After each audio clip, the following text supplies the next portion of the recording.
పర్వదినాల్లో ఆంధ్రప్రదేశ్ ప్రభుత్వం పాస్టర్ల కోసం good news ప్రకటించింది.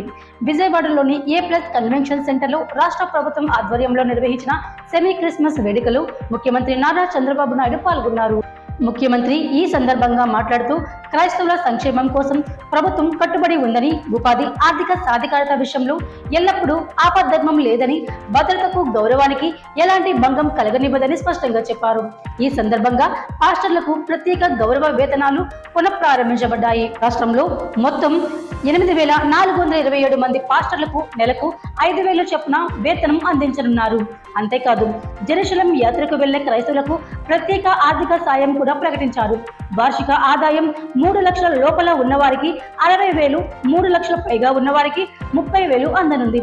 మొత్తం దీనికోసం ఈ ఏడాది 1.50 కోట్లు కేటాయించబడింది. అదనంగా ఈ సంవత్సరం మే 2024 నుంచి నవంబర్ 2024 వరకు మొత్తం 30 కోట్లు ఇప్పటికే విడుదల అయ్యాయని, డిసెంబర్ 2024 నుంచి నవంబర్ 2025 వరకు 50 కోట్లు వారి ఖాతాలో జమ డిసెంబర్ 2024 నుంచి నవంబర్ 2025 వరకు 51 కోట్లు వారి ఖాతాలో జమ చేయనుందని చంద్రబాబు తెలిపారు.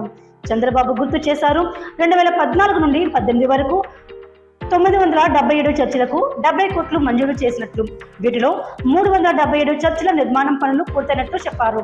అలాగే సంస్థలు డెకెట్స్ గా ముందున్నాయని, క్రిస్టియన్ స్కూల్స్, కాలేజీలు, ఆసుపత్రులు లక్షల మంది జీవితాలు మార్పు తెస్తున్నాయని ఆయన కొనియాడారు.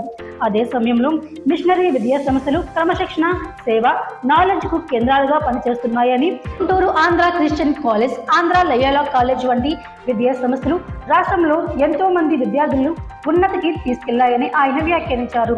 ఈ క్రిస్మస్ సందర్భంగా పాస్టర్లకు ఈ గుడ్ న్యూస్. ప్రత్యేక వేతనాలు, ఆర్థిక సాయం. ప్రభుత్వం ప్రతి విధంగా వారికి సంక్షేమానికి ముందుంటుందని చూపిస్తుంది. ఇది ఒక మంచి సంకేతం. ముఖ్యంగా మధ్యతరగతి కుటుంబాల క్రైస్తవ సమాజానికి భరోసా ఇస్తుంది.